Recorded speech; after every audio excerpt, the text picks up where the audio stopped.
And we're live. Dawn here with Romance Happy Hour. We have a big show tonight. I'm here with Dylann Crush, of course, the amazing Dylann Crush. How are you, Dylann? I'm swell, Dawn. How are you? I'm just as swell, I guess. And then we're here with Jeanette Winters, Sara Whitney, and Lisbeth Scott. Dylann, first, what are you working on? And you just had a release, right?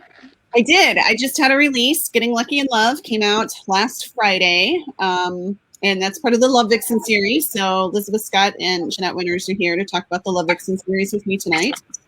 And what else? I've got my next cowboy book is up on NetGalley. If anybody is reviewing on NetGalley, you can grab it there. Crazy About a Cowboy. That comes out May 25th. So it feels like far away, but it's not. And can I show you my t-shirt? Yes. I showed you guys. I don't know if you'll be able to see it, but this is my new t-shirt, my Romance Rock shirt that, it's all backwards. That's coming out. I just picked them up from the printer. So if you ordered a Romance Lovers t-shirt club t-shirt, they're going to be going out in the next day or two, and they're super cute. So that's exciting. That's what I'm doing. How about you? You have a new release. Brand new release. Yes, tomorrow. My Blue Jeans and Bubble Baths comes out tomorrow. I'm very excited about it. And I'm working on Lipstick and Lassos right now, so trying to get my head back into the cowboy game. But yeah, sorry. Sorry, I started coughing. Yeah, that's just what I've been doing. Just release tomorrow and writing. I love it. And let's look at our Miss Sara. How about you? What are you working on? Well, I fought through the labyrinth of sort of icky personal stuff, and I'm finally ready to be an author again. So book 5 of my Tempt Me series is on my docket. I have it set up, roughly outlined the way that a Panther outlines, which is scraps of notes here, phrases of words there, and I'm ready to go. And I'm really excited to dive into that. I've got the cover. That is all set. So now I just need the book to go inside the cover. No big deal. The hard part. The book is the writing the book is always the easiest part, right? So easy. So yeah, that's what I'm doing. What about you, Miss Lisbeth? Well, I just released my 5th book in the Royal Vow series. Undeniably His. And currently I'm working on a new series that starts in May, and it's the Bride's Affair Island. I'm really excited about that, and I'm working on it now, and it's exciting. I spend the days on an island that's mostly men. I'll leave it at that. What a hardship.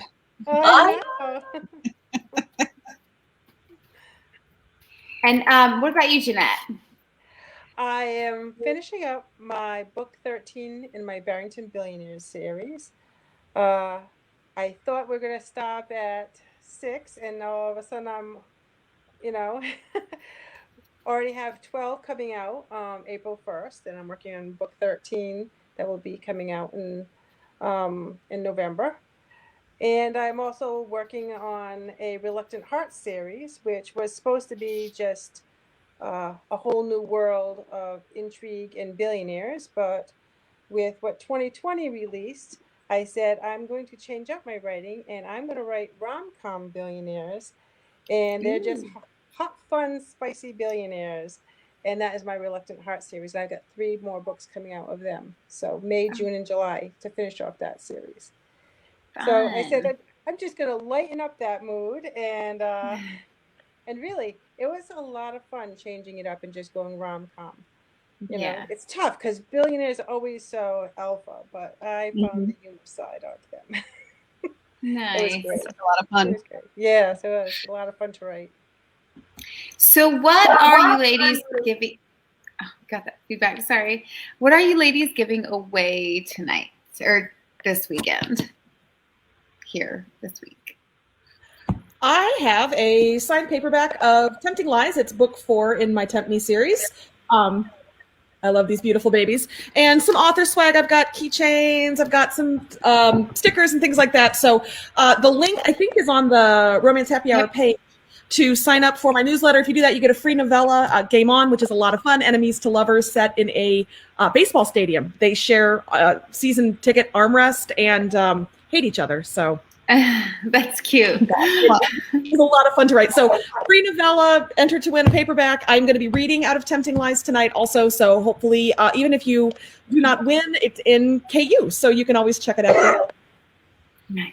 Awesome. And what about the Love Vixens? What are you all giving away? The Love Vixens are giving away an e-copy of the first 3 books. So we've got Let's Talk Love that Elizabeth Scott wrote, and Lust or Love by Jeanette Winters, and Getting Lucky in Love from me. Yay. We'll pick a winner to win all 3. And do we have any covers to show? I know Elizabeth had one. Oh.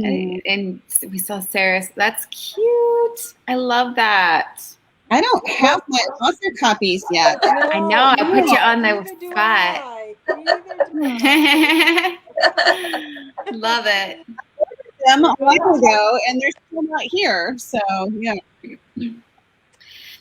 And I would just like to let the readers know that library behind Sara is not just a photograph. That's her actual personal library. And I think that, Miss Sara, you probably have the biggest library that we've ever seen here on Romance Happy Hour. We had a close second, I think, just a couple months ago. So I'm honestly picturing myself as Belle right now, just like singing. And so if I duck a little bit, I do actually even have the sliding ladder. So if anybody wants to get out their address, come visit me here. You can hop on the ladder and take it for a spin. Totally I love open. that. I'm having major library envy.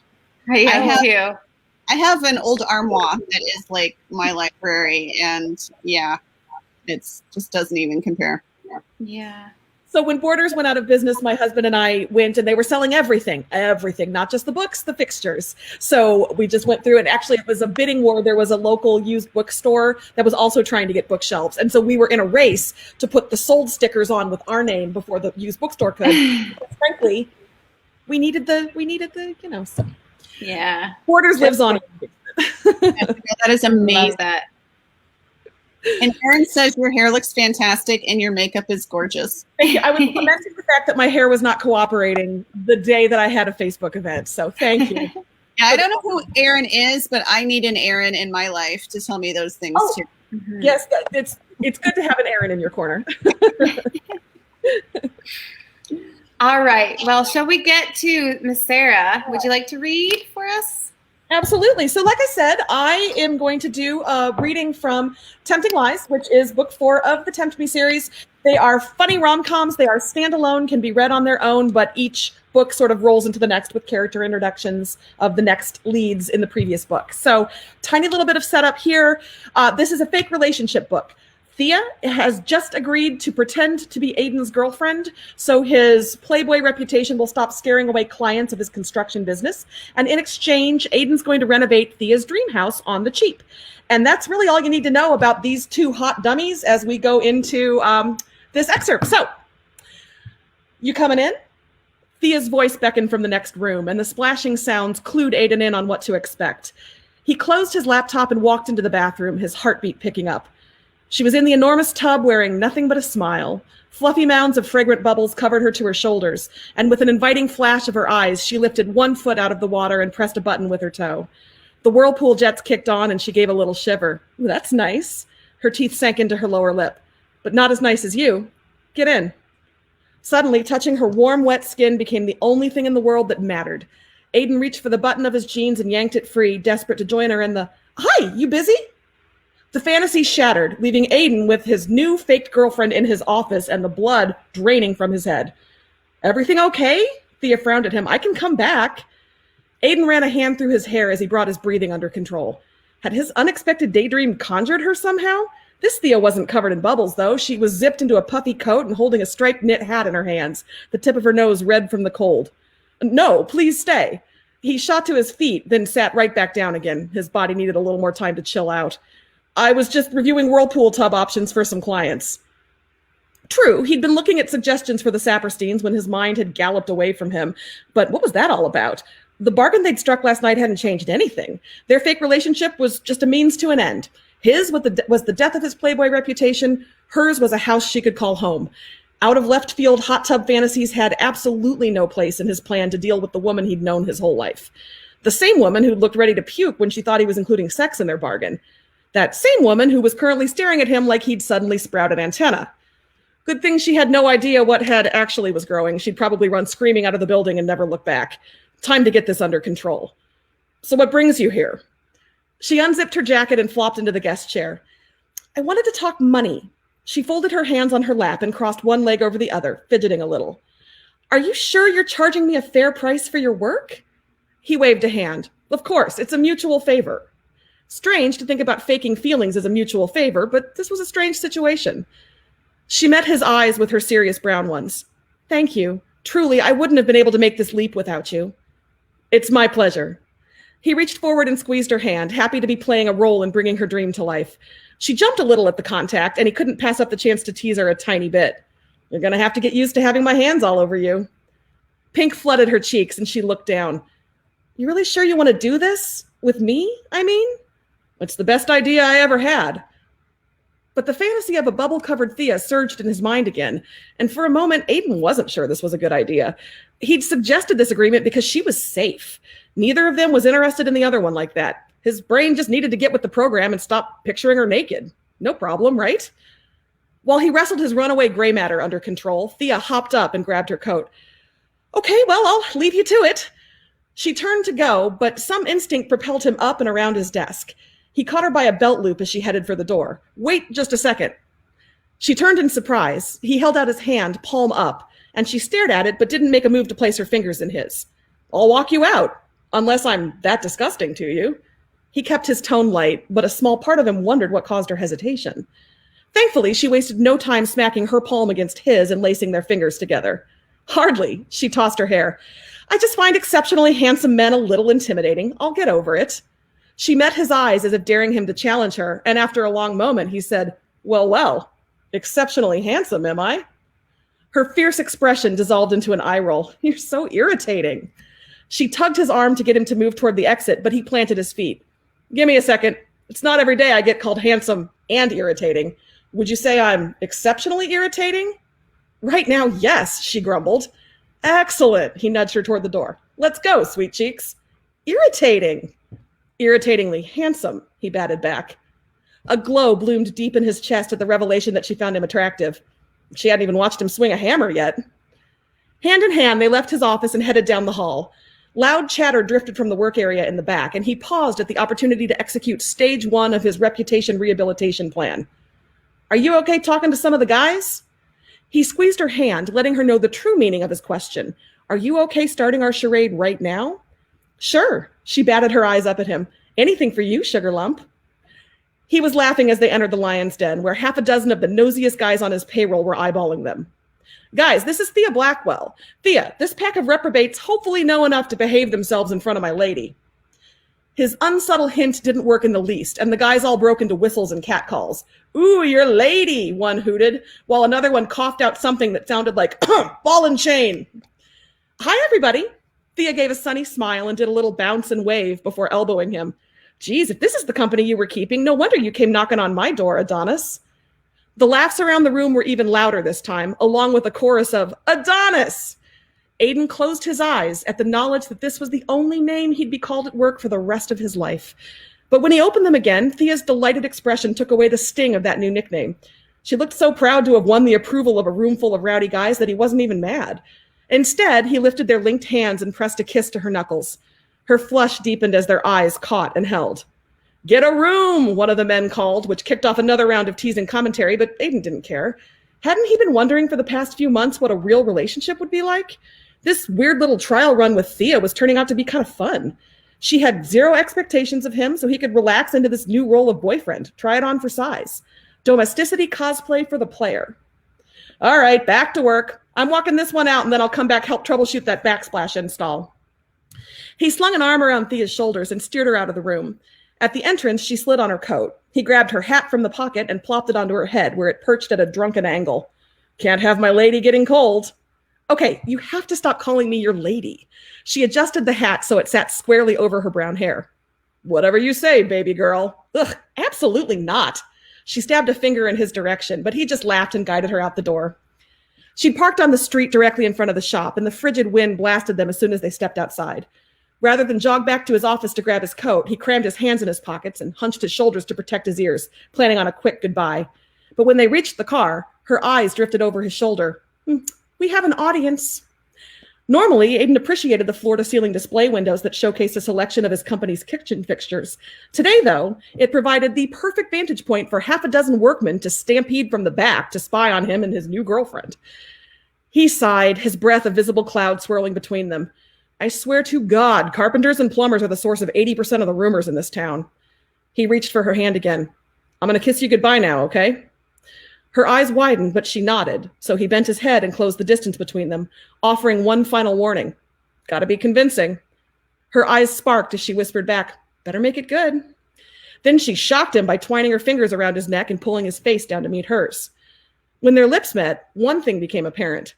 His out-of-the-blue bathtub fantasy wasn't so out of the blue after all, because kissing Thea was incredible. He wasn't trying to move past this stage or thinking ahead to how he wanted to touch her next. Instead, he focused on the press and slide of her mouth against his, on the clean scent of her skin, the intimacy of sharing breath with another person. The February cold receded, and his plans for a quick goodbye fled as her tongue met his and her fingers tugged at his hair. When she tilted her head to give him better access to her mouth, he groaned and shifted closer, pinning her to the side of the car. She shivered and rocked against him, and God, were they dry humping on the street in front of his place of business in the middle of the day? He tore himself away, but didn't drop his hands where they cupped her face. Instead, he ran his thumbs over the crest of her cheeks, and she turned to press a kiss into his palm. For a heady moment, he wanted to hustle her into the back seat to see if she went all warm and melty everywhere he kissed. Then the sound of a hand banging on the display window brought him back to reality. For a moment, he resented the audience that he knew had their noses pressed against the glass. But a split second later, he said a silent prayer of thanks. Dealing with his libido was not what Thea had signed up to do, and those idiots inside had just given him a necessary reminder. He took a step back, hoping the winter air would do its job and cool down his overheated body. But it didn't help when Thea smiled up at him and said almost wistfully, hand-holding, pet names, goodbye kisses? We can survive a couple months of this, right? He shifted to make room in his suddenly tight jeans. Beats digging ditches. By a lot. Kissing Thea beat digging ditches by a lot. She laughed a little nervously and fumbled her keys into the lock. Okay, bye. Thanks. Thanks, he muttered to himself as she pulled away. What had he gotten himself into? That's it. So cute. Sorry, I'm unmuting. Hopefully. Okay, there we go. Can't say anything. We're muted. Oh, that was hysterical. Thank you for sharing. It was. Yeah. I loved it. Thanks for indulging, everybody. Well, in the way you read it, too. I mean, do you narrate? Yeah, do you? No, I did high school speech, though. Okay. Ah. That must be what it is, because yeah, you definitely had the narration. Yeah. So No, I actually don't have audiobooks yet, and it's something that I really want to explore. I love the flexibility of that, so people can listen if they want to listen and read if they want to read. So I really need to get on that. That's a this summer thing, I think. This summer I'll figure out what to do there. So yeah, thank you. But I love a fake relationship, and I love these two idiots. I just love it when they don't see what's so obviously in front of them, and everybody else around them does, and it's just it's one of the best tropes for a reason, as far as I'm concerned. oh, that's funny. You've referred to your characters as idiots and dummies now. Is that how you affectionately refer to them? For these two, yes, because they are so blind, I think, to what they mean to each other, and they're so slow. And I think that's the way with a lot of our books, right? That people don't want to see what's right in front of them, and don't want to fight, don't think they're worthy, don't think they're good enough, pretty enough, smart enough, whatever if you're doing billionaire, rich enough to be with a partner who has those kind of resources, whatever the case may be. So yeah. No, totally agree. But the highest compliment you could pay me is that my characters are people you'd want to be friends with. I saw that in a review once, and but that's how so I do. I kind of feel like I have nicknames for them, and I like that people like them. That makes me very happy. Oh, it's funny though, because my husband, when I've talked about my books, and I get very frustrated because I'm kind of and that's one of the questions that, are you a plotter or a pantser? I'm kind of in the middle. But, they're not doing what I want them to do. He's like, they're fictional people that you created, just make them. And I'm like, it doesn't work that way. Like, it's almost like, your parents, you've like given them life and then their own free will, even though technically, yes, you created them and they're supposed to be following your plot. Yeah. And that's nodding. I know I would like to call my characters dummies. And yeah, I was once having a conversation with my husband and I'm like, my hero just did this and this and this. He's like, you mean you made your hero do that? And I'm like, no, that was not on my list of things for my hero to do. He just did it. It's funny. Or he was supposed to do that 3 chapters in the future, not now. Yeah. Wait a minute. He's jumping the gun. That's right. So we do have a couple questions. We could do that real quick. Sarah is also an author, and she always asks a lot of questions about writing and process, which we always find very interesting. But Sarah wants to know, are you a plotter or a pantser? And so we'll ask that for Sarah and Elizabeth too. I am definitely a pantser, and I used to have real inferiority complex about that. I have really good author friends who do the color method with the sticky notes for the different goals, and I don't even know what they're supposed to be. And I've seen the process, and I thought, I can't even wrap my head around what that means. I can't possibly be a real writer if I can't do that. But when I realized that's just not how I work, it was so liberating. It was, I joke with my friend Bria Quinlan that we want to do a workshop at RWA some year where we say it's a plotting workshop for pantsers. Come to us and we'll just wrap everybody in blankets and sit them down and light some candles and say, baby, you're okay. Whatever your process is, your process. You're fine. You don't have to plot. It's okay. Just do you. So once I realized that, it got so much easier. I have the beats in mind when I get started. I know how they're going to meet. I know what the instigating incident is going to be. Sometimes I know what the big dark moment is going to be. Sometimes I don't. They have to tell me as I work through it, and that's fine. So yeah, I am very loosely plotted is what I would say. And I'm good with that. How about you, Jeanette? Uh-oh, we lost one. I would have to say that I'm a pantser. But yeah, I have to plot out, because when you're writing a series, you have to make sure that you have all your families, your ages, and everything going throughout the whole series. So I know what everybody does in their basic characters and when they're going to have their own stories. Because you have to build that in the world. But besides that, from the time I even have my covers, like I will have all my covers for my series, and everyone says, "Oh, what's the story going to be about?" So we can work with a graphic designer to build that. So I don't know. I will tell you when I start writing it. It's like even the titles, and then it just starts going from page 1. But I have to have the basic for that series and where they're all going to go. And how about you, Elizabeth? Well, I am a plotter flunky because Sarah will give you a hug. So there's no such thing as a plotter flunky, right? in theory, in my mind, it makes total sense to plot out so you know exactly what's going to happen. And I do somewhat plot when I'm working with a series, just like Jeanette said. I have like a book Bibles that have, all the characters, the places, especially when I'm going through a series like the Royal Air series. It's going to be multiple books in that series. I'm up to number 5. So I do have that, and I have an idea of where the series is going. But as for each individual book, for example, my last book, I did this. This is the book. This is the book right there. Supposedly. Do you know how many of these actually followed? About this many.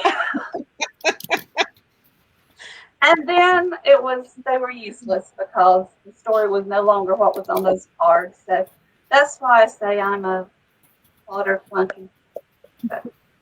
I tend to think of that. I say I'm a discovery writer because I have to write part of the book before I really know the characters, and then it kind of unfolds. But yeah, I oftentimes I've tried to plot so many times, and like you, I'll end up with a stack of note cards or like a board full of sticky notes, and and then I go off the rails. Mm-hmm. But it sounds so much like it would save time. You know exactly where it is. I can't make my characters do what I had on those cards if it didn't feel like an organic movement to the character at the time. Right. Mm-hmm. Yep. Let's see. I forgot I can show these on the screen. So I'm going to do that. Look at that. So Sarah also wants to know, what's your daily writing routine?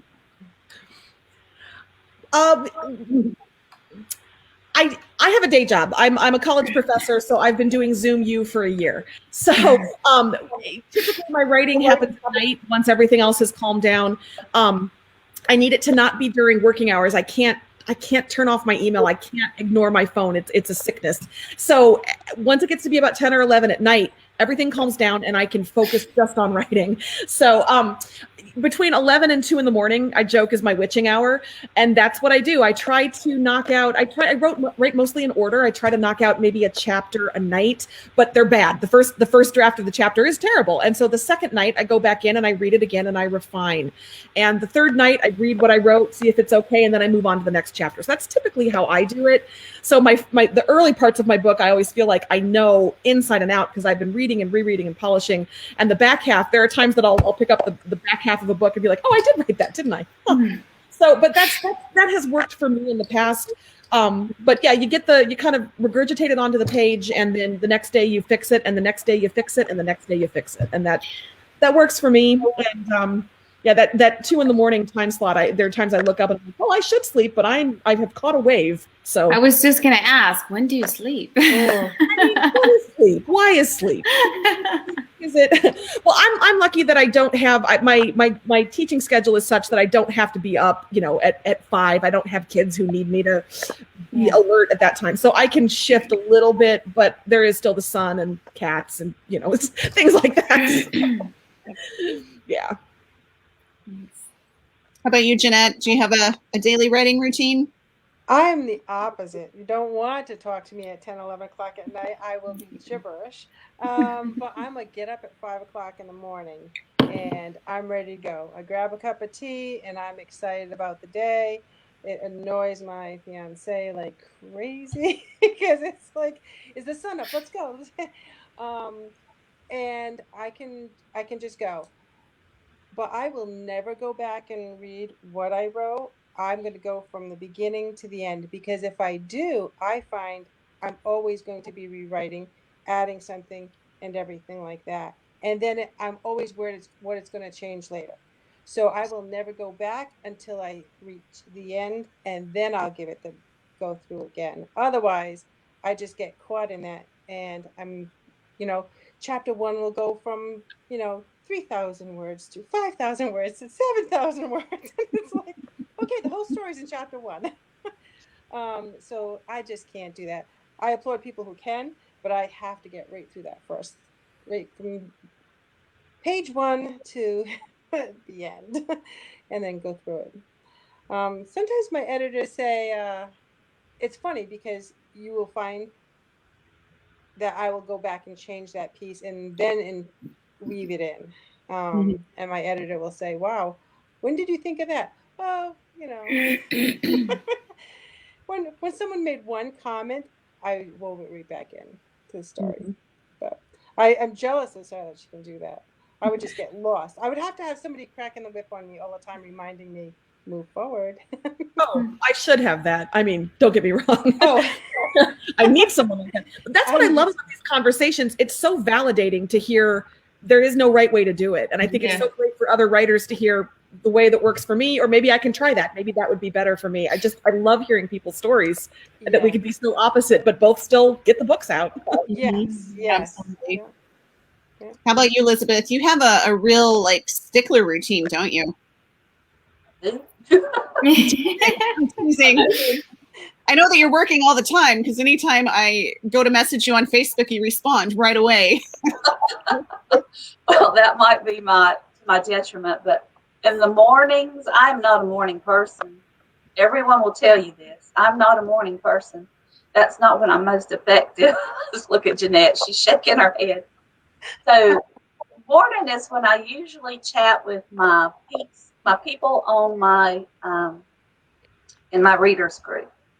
We're just a really tight group over there. So I enjoy talking to them, and then I'll do some posting in the mornings, and I try to write something every day because I find if I get out of writing every day, it's harder for me to get back into the routine.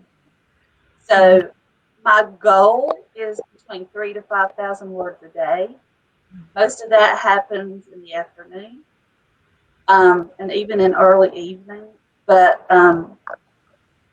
as long as I get something down during the day, I'm happy with it.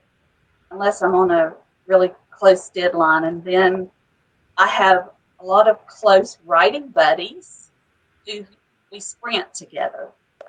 So that really helps and keeps me on track and motivate each other very much. And one of them might be in here right now.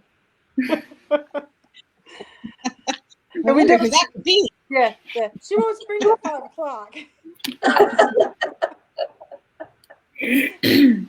How about you, Dawn?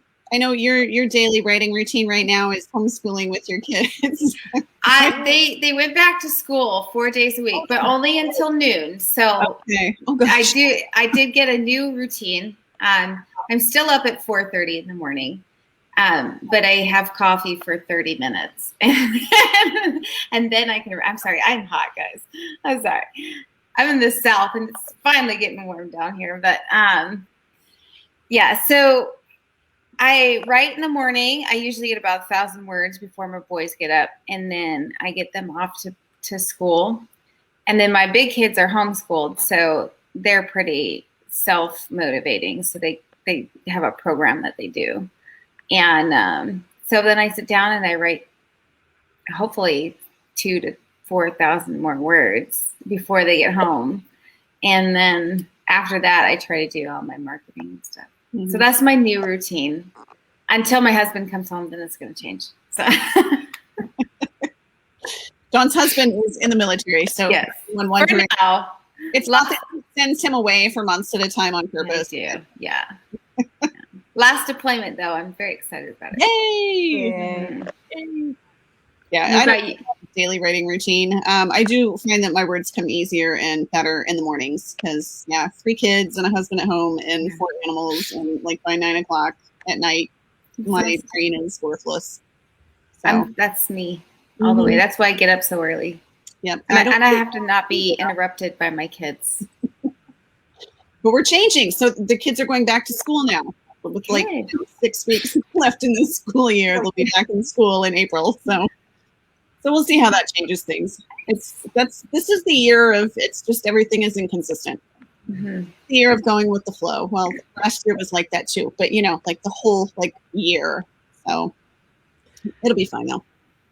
So it sounds like for some of us, when we log off, it's going to be winding down our nights, and for others of us, the night's just getting started. Yeah, exactly. I envy time already for me. I envy people that can write at night because, like Dylan said, my brain is mush too. Like I'm just like a zombie at nighttime. You just ask my kids; don't mess with mom at night. I might as well just trash it the next morning. I won't even bother reading it. I'm just gonna hit delete. It won't even be worth it. I think it lowers my self-editor just enough. I think I'm just tired enough that I don't hold back. So it lets me just put it out there. And so the next day I can decide, was that garbage or was that brilliant?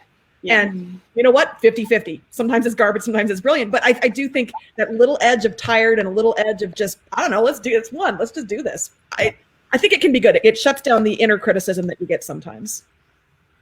I like that. Well, I've learned because I had one scene that I had wrote that was supposed to be a love scene, and all she kept talking about was how soft the sheets were and how comfortable the pillow was and everything like that. And I realized all she wanted to do was go to sleep. And that is my cue. I am not writing after 8:00 at night. It's like, no, Oh, that's all she wants funny. to do is go to bed. Good night. The author equivalent of going to Costco hungry. You don't want to do that. Yeah. Well, do we have more questions, Dylan, or did you want to talk about the Love Vixen? We have a couple more. Should we talk about? I'm on my Mac now. I'm on a Mac, and I can't figure out how to make the time show all the time. So if anyone knows how to do that. Mine shows all the time, so I can't tell you because I don't know how to My change it. PC, it used to show the time all the time, but now on my Mac, I have to hover. So I was like looking to see what time is it. So let's go ahead and we can talk a little bit about the Love Vixen books. And then if anybody has any other questions, we can pop them in the comments and we'll come back to those. Does that sound okay? Yep. So we're doing things a little bit different with the Love Vixens tonight. We are not going to be hearing excerpts, but you'll be hearing a little bit about the books. And then they're going to be talking a little bit about future books for you because it's a big series and we're pretty excited about it. So were you starting, Dylan, or Elizabeth? Yeah, I can just say, so the Love Vixen is a series of 12 books, one coming out each month in 2021. And Elizabeth was the one who brought me into the series. It's a series with 11 different authors. And do you want to tell us a little bit about how the series came about and what your vision for it was? And then we can all share, like maybe in order, because you wrote the first book, Jeanette wrote the second, wrote the third. So maybe we can just read our blurbs and talk about the Love Vixen in general. Sure. Jeanette, jump in at any time. About, let's see, over a year ago now. Is that right, Jeanette? Yeah. About a year ago. We were just, actually, I don't really know exactly what we were talking about, but we were knocking around ideas for series. And I came up, I think I did, I don't really know. I don't really remember. The concept for the Love Vixen as being a relationship guru who sometimes didn't exactly get it right, but her intentions were always good. And so from there, we brainstormed ideas and we came up with the name of the Love Vixen. So I wrote a whole I guess, description about the Love Vixen, who she is, what she does, and that's how she started, and from there it just grew. We hoped to get a couple of authors involved, and we ended up with, like you said, we ended up with 11 authors. So,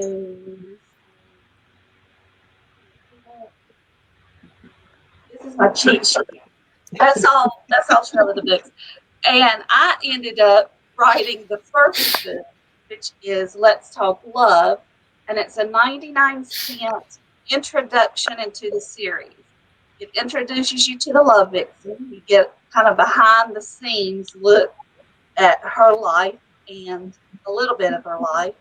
And everything that's going on. She does have one something that happens in here that kind of, I don't know, makes her realize that maybe some of her advice isn't exactly the way that it should be.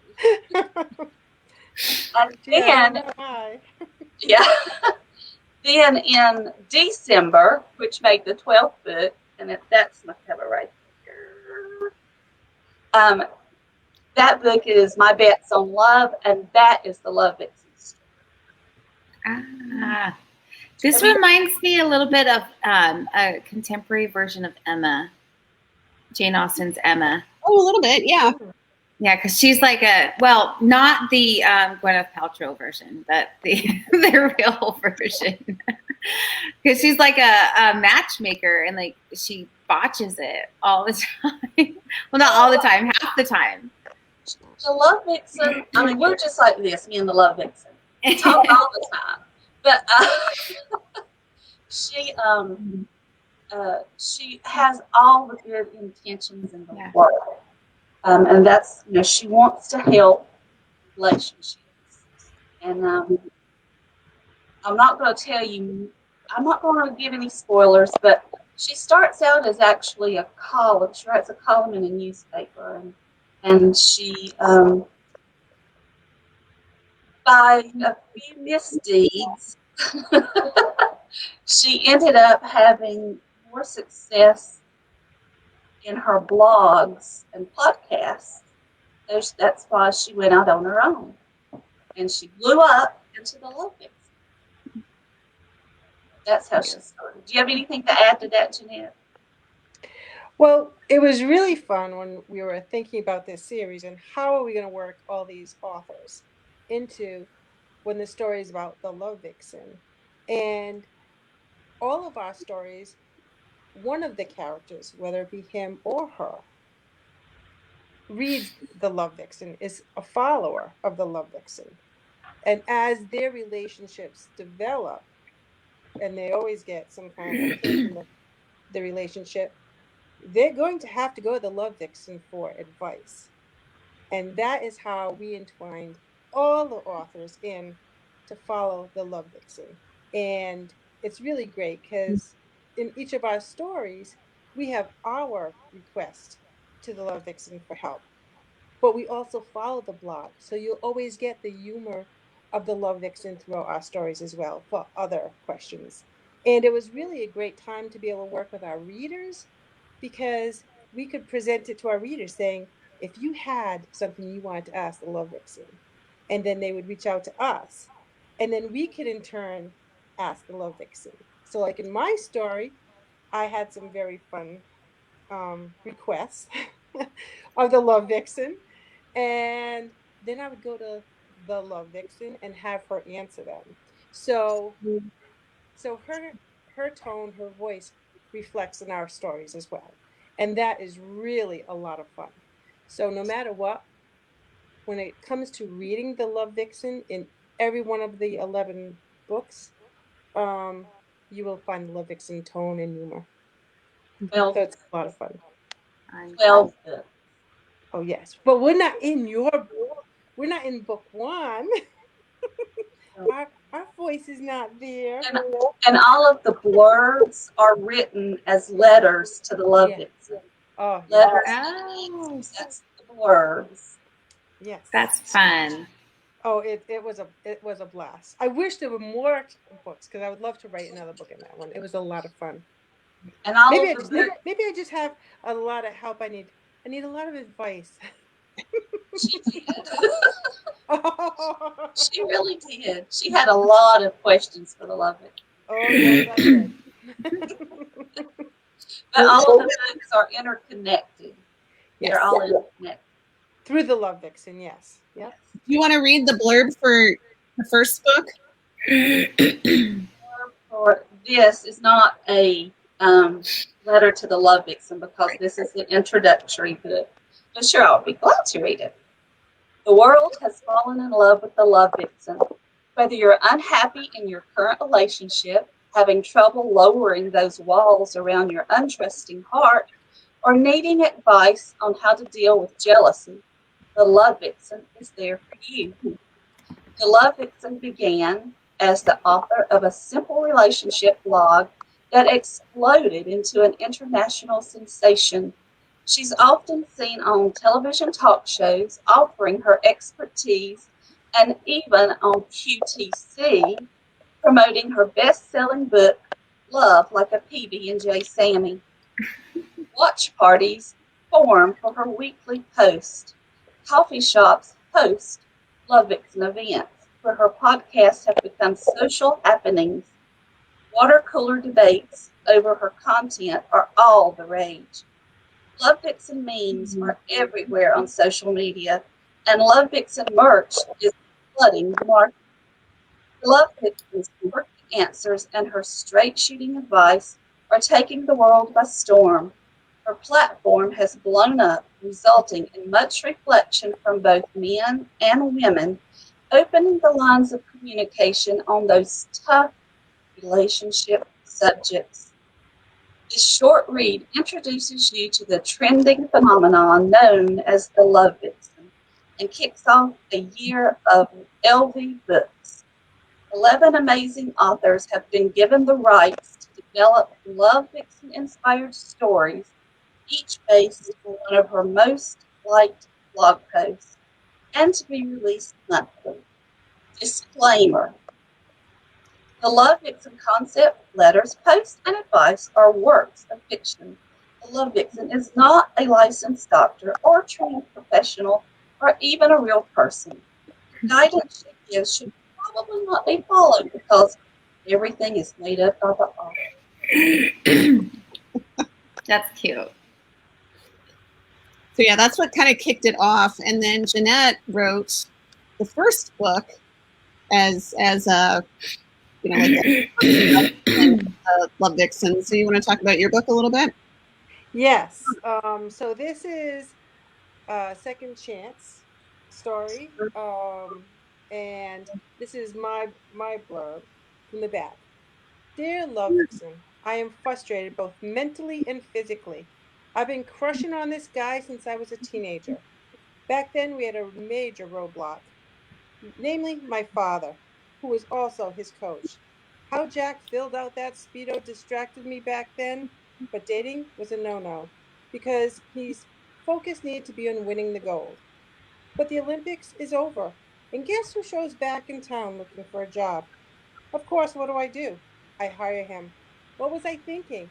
I'm not a sadist, but now this is pure torture. To make it even worse, Jack knows darn well the effect he has on me. Again, the rules are clear. No fraternization between employees. I followed them once and I lost him.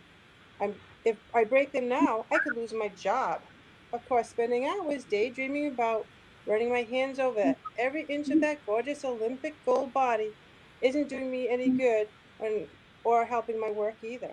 Do I fire him and act on every fantasy I've ever had? I've got to know, is this lust or love? Risky business. And guess what? The Love Vixen replied, Dear risky business.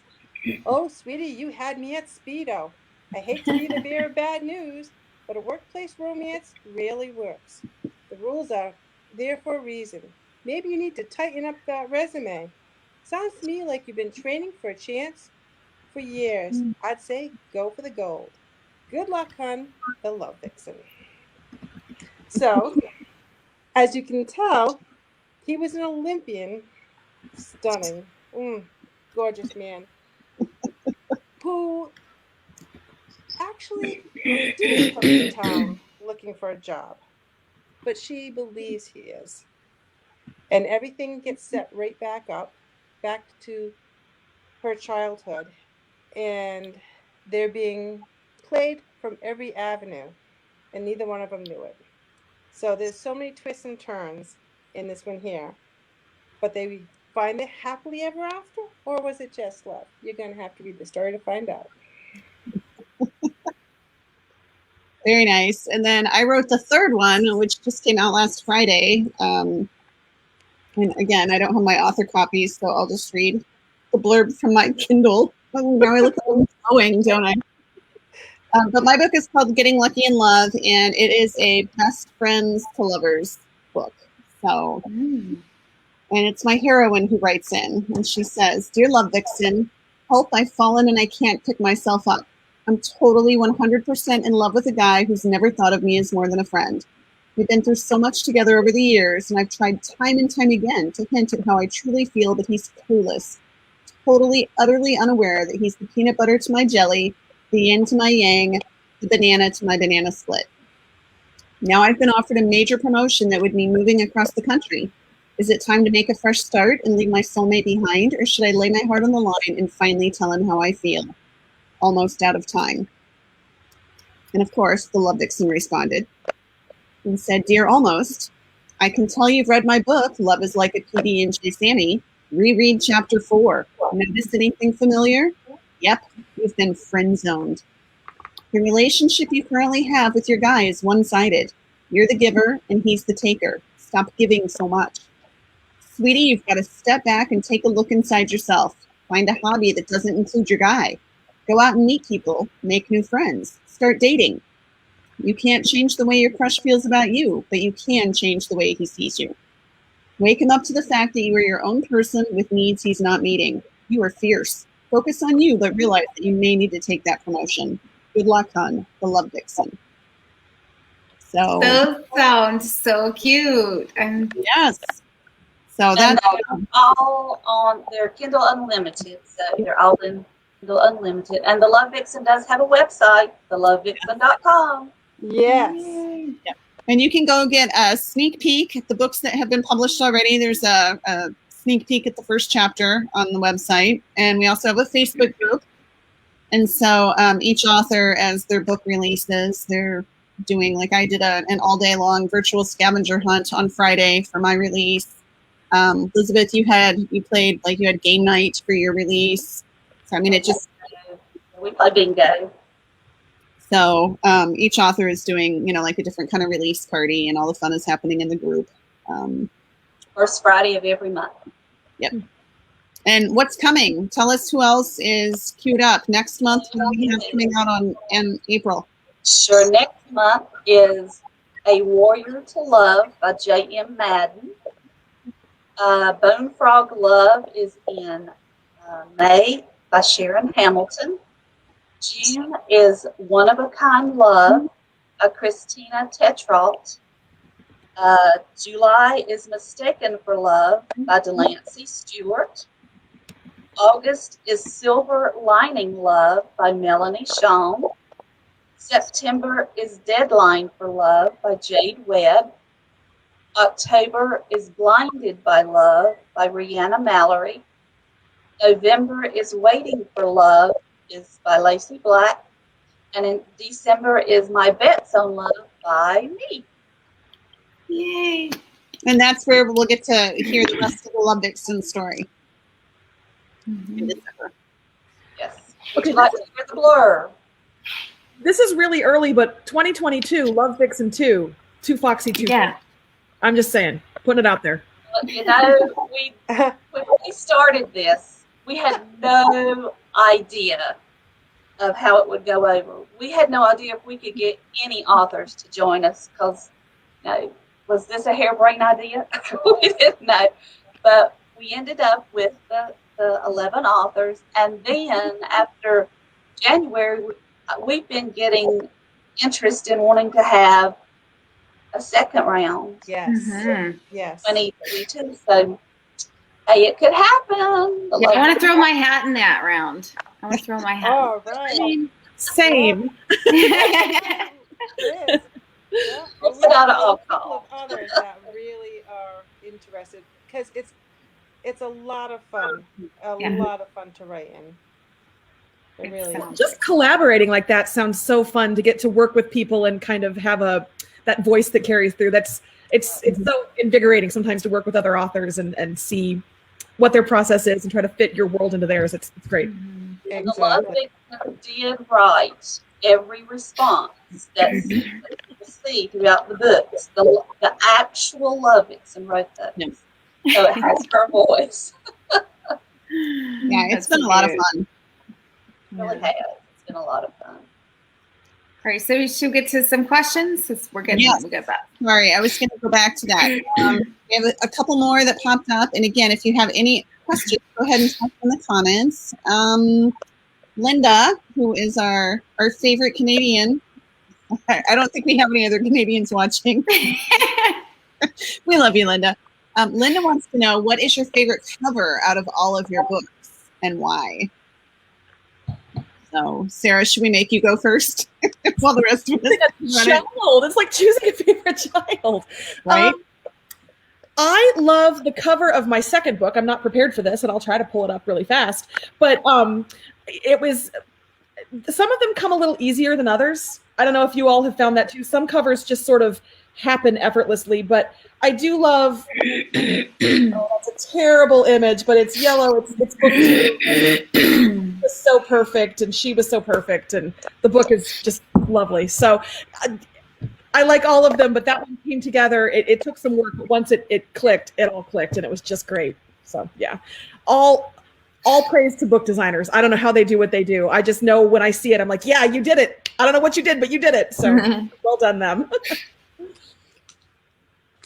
Do you have a favorite, Jeanette? Yes, I do. It's in my Reluctant Heart, in my Chiquetta Promise series. And that series I did a little bit different. I tried to pull people that I personally knew onto covers instead of using anybody else. And for Passion was one that I had my niece on, who she ended up posing, and a year after that, they were married. So it was like, oh, they found their happily ever after, and it was really great. So it was something that I've used real couples, on covers, and some of them actually end up getting married. And it was just something that it made it so much more personal to me doing these covers and taking the photos and everything. I think that's why that one really touched me, because I got to go to the wedding, and here I am with these, and everyone came up to me. It was at the wedding reception. They were all saying, "Oh, I hear they're on a cover of your book." It was like, yeah, it was so funny. It was like, yes, I felt like we should have displayed that as, part of their love story. But it was really great. It's really great. So That's awesome. Mm. How about you, Elizabeth? For me, it is. You know what? What? I'm sorry. I was going to say, post it on the page later. Like if you have a picture of the cover that you said is your favorite, just post it on the Romance Happy Hour page in the comments later so people can see it. Perfect. Sorry. I didn't mean to talk over you, Elizabeth. Well, my favorite cover is the one that's coming up in May. It's the new series, The Brides of Fair Island. And the reason that it's my favorite is because it's different from any of my other covers. It's just, and I don't have a picture of it to show you. It's on my website if anybody wants to go to my website, you can see it there. Or it's up for pre-order, so you can see it at any of the retailers. But it's just, it looks like a painting. It looks like a oil painting with the girl. There's girls on the cover. There's all women. Covers with just women on them. And, I have in the Royal Air series, I have a cover with a girl on it. But this is the whole series is going to be that. I guess that's my favorite. That's a really pretty cover. I've seen it on your Facebook page. It's really pretty. I'm going to refuse to answer because that's not fair, Linda. I would say, I mean, I don't know. I'm fairly partial to the cover for All I Want to Do Is You, just because I kind of want to lick him. But other than he's holding He's holding a cupcake, so I'm kind of partial to that one. But I don't know. I like all my covers. I think that the cover designers do such a good job of interpreting, like the emotion and everything that's in the book. So I don't know. I can't complain. I love them all. Do you have a favorite, Dawn? High Heels and Cowboy Boots. I just love that cover. I really do. Super cute. And I love I'm sorry. I'm partial to pink. I like the pink. Yeah. Cover. You are very partial to pink. Which is so funny because before I had two girls, I hated pink. I hated pink. I always swore that my kids would never wear pink, that my little girls were going to wear blue, and, they would never wear pink. And then, I don't know, they only wanted to wear pink. And so I embraced it. And now, everything's pink. That's kind of funny. Okay, we have another question. This one's a really long one. So, do you ever have characters that come to you but you don't have a place for them yet? What do you do with them? Do they go into character purgatory? Dun, dun, dun. That's from Natalie. And I'm going to go ahead. I'll leave it up there so you guys can read it. But I feel like it's such a long question. You got to poke your head up there, Sarah and Elizabeth, because I don't want to cover you up. So I I don't have any that haven't found a book home yet, but I do have a side character in one of my books who is so vivid and interesting and cool and weird, and I want to find a way to give him his own book, and I don't know how because he's in a different city. He's not part of any of the series that I have going now or that I want to get going. I don't know what I'm going to do with them. I have no idea, but I need to. He needs something. I got to do something with Milo. He deserves a book. So, Natalie, it's something I think about is how do I get, can I make him the match for one of the heroines I have in my head? I just don't know yet, but I will find a way. I will find a way to make Milo work. Maybe 5 years from now in some series I haven't even conceived yet. Someday. Like the Love Vixen series. Foxy Furious 2022. I'm just suggesting. I mean, what do you think, Liz? I mean, he needs look at this synergy. Look at this happening. We're all about sharing the love on Brian's Happy Hour, so we need a match. That's right. Maybe you could write in, and she would have some good advice. Sold.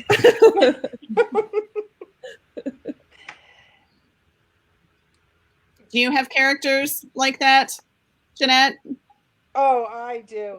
I have an Excel spreadsheet that is going crazy. Every single book that I've written, every character is in there. And I put whether it's a main or secondary character, all the characteristics in there. And if they're a secondary character and I get feedback, or you see it in a review or someone reaches out and they like that character, it's going to go off. And sometimes that goes off into another series, or through there I find something about that character that I like that will develop a whole new series. So I find that all the time, and that's why I'll probably be writing forever, because I am a spreadsheet fanatic. That's what I used to do before. I was an analyst, a compliance analyst, so forget it's on a spreadsheet. Don't ask me how I go from a compliance analyst to writing, but it's like totally opposite. But I'm very analytical when it comes to details and spreadsheets. Can bore you with that, but I have to do that, and then I go off into writing, and then I go and put it on a spreadsheet. It's like, but every character is on a spreadsheet, and anybody who doesn't have a book, get one. Even Milo. How about you, Elizabeth? I actually let my readers tell me which characters they want to see. For example, in Undeniably His, Lily, the main character, has something that probably everyone has a nightmare of. She has a one-night stand, and every form of birth control that you can think of failed. But she has and guess what? He ends up being a prince. But Spoiler! has a best friend, Kimmy. And Kimmy is very outspoken, and she has no filter, and she's just a wild and crazy girl. So my readers, they wanted her to have a book because they really liked that character. Now I don't know if they bonded to her or whatever it was, but I'm making Kimmy is the heroine in the first book in the Fair Islands Brides. And I've had several like that have ended up with their own book. My Billionaires of White Oak series, that whole series was just about because readers liked one character in the first book, which ended up being the heroine in the second book, and it just kept on. So that whole series is about that one. And then occasionally I'll ask them, what side character would you like to see have a book? I made the mistake of killing off a character. And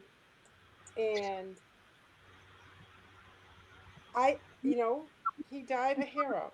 He was a Naval SEAL. He was protecting a biochemist. and his job was not to let her get killed. And the hate mail I got was unbelievable because I did not realize for the first 4 books they had fallen in love with him, and he was supposed to A have lot of her. it was from me. Yeah, it was. Oh my God, my editor hated me. Actually, I had people explaining to me how he wasn't really dead and how he Oh, was I'm still trained. holding out hope. Yeah, he was trained to go into some kind of trance that made it look like it appeared he was dead and he was coming back. And I'd buy that. Yeah. right, but Legit. I had to explain to him, no, he really is. The next book started off at his funeral, and then the hate mail started all over again. And so I always say be careful with your favorite characters because readers can get very emotionally attached and you don't realize that even though it was a secondary character in a story, the effect it had almost as though I killed the hero. And that was it was an eye opener for me. I learned to really reach out to some of my close readers that I can have that conversation with 1st before I do anything drastic. Yep. Because I didn't realize the repercussions of that. And Liz was one of them saying, oh no, he's not dead. No, he is. He is. No, he's not. I'm telling you, he's not dead. I wrote the book. You can find a way to bring him back. Like they do. They used to do all the soap operas. Like he died 5 years ago, but now he's back. And that was his evil twin brother that died. Somebody had amnesia at some point. I mean, you can do it. Exactly. Yeah, that's right. Exactly. I know, but it's like That's funny. they would probably write that scene for me because they already have it plotted out and how it didn't really happen. So, well, there you go. You can have a contest and say the best idea for making him non-dead is going to, like mention in my acknowledgments or something. That's true, but it's so funny when we say we have a character that we thought of. Not only are we thinking of them, the readers are thinking of them sometimes long before we are, and they already have the story. They already know. They knew what kind of woman he was going to be with. It's like, how? I don't even know yet. Boy, they setting the bar up high for me. But when your readers fall in love with a character like that, I mean, what a great thing for what a testament to how much they love the character that you've created. So I think you have to bring him back to life now. No, oh no. He was training himself into one of those, like, he looks like he's in a coma, but he's really not. He looks like he's dead, but he's able to, still his heart. Or he took one of those pills right before to make him look like he was dead, but he's not really. Is he a trained spy by any chance? Does he have any spy work in his background that would have taught him how to do that? He's a Navy SEAL. Naval SEAL. Perfect. There you go. Yeah, they know how to do all that stuff. Sure. I still think he probably gave him something before she got swooped away on the helicopter. Right? I mean, really, what was I thinking? Liz, why didn't you think of these things when you wrote me all that hate mail? No. Well, I know that we are over because we always go over, but we do have one more question, and I think if you guys are willing to do one more question, I think this would be a good one to end it on. This is from B, and she wants to know your favorite writing moments. So, I don't know, do you have one real quick for us, Sarah? Typing the end every time. Yay! And there are some times when I will realize I can link to something I planted in chapter 2, and in the end, kind of circle back to it and realize, this was a full circle. And you don't do it intentionally necessarily, but somehow you can make it work, and you feel like a genius, like it was planned. And so sometimes it just works together. Like your subconscious is doing that work for you. So it's not that it's just like you are brilliant. It's not an accident. It's just you're not consciously planning it. It just totally find it. Absolutely. But those are the moments when you get done, and also when you make those connections, just those little flashes of, oh yes, this is gonna work. Bam, done. Yeah, that's great. How about you, Jeanette? Any favorite writing moments? I would have to say when I'm writing something, whether it be an emotional scene and I'm crying and I don't even realize I'm crying and I'm wiping the tears because I'm so into that moment. And then I only realize after that I can't see what I'm writing anymore because I'm crying so much. And I say, wow, I am into the story so much that I've poured myself into that story. And that is what I love the most. That is my favorite moment because if I'm feeling it so much, I feel as I've given myself right on that paper. And that's my favorite part of it. Whether I'm laughing so much that people think I've lost my mind because they can hear me all by myself, dying, rolling on the floor, or crying. That's what I love about writing. And how about you, Elizabeth? Well, I really have two. So I love it when I don't see, and we talked about this a little bit, when I don't see it coming. My fingers just go there, and I'm like, oh, I didn't know that. And that really and truly happens. That's my first. And then the second is when I get it back from my content editor, and she loves it. Yeah. Because that she either loves it or she tells me to dig deeper. Yeah, I've heard that a lot too. Dig deeper. Yeah, dig deeper. Or, this doesn't make sense or whatever. So, yeah, when she likes it, then I think, yes. I always say it's like going to the And doctor. Elizabeth, real quick, as long as, what's that? It's always like going to the doctor. You're waiting for that feedback. So you're sitting there and saying, okay, I've had all my blood work. What are they going to say? Well, that's exactly what it is when someone's reading your story. Yeah. You're just waiting for that. You're just waiting for that result. Right. Yeah. I was going to say, Elizabeth, we skipped over your December book earlier. Do you want to read the blurb for that real quick? Oh, sure. Do you have it ready? Yeah.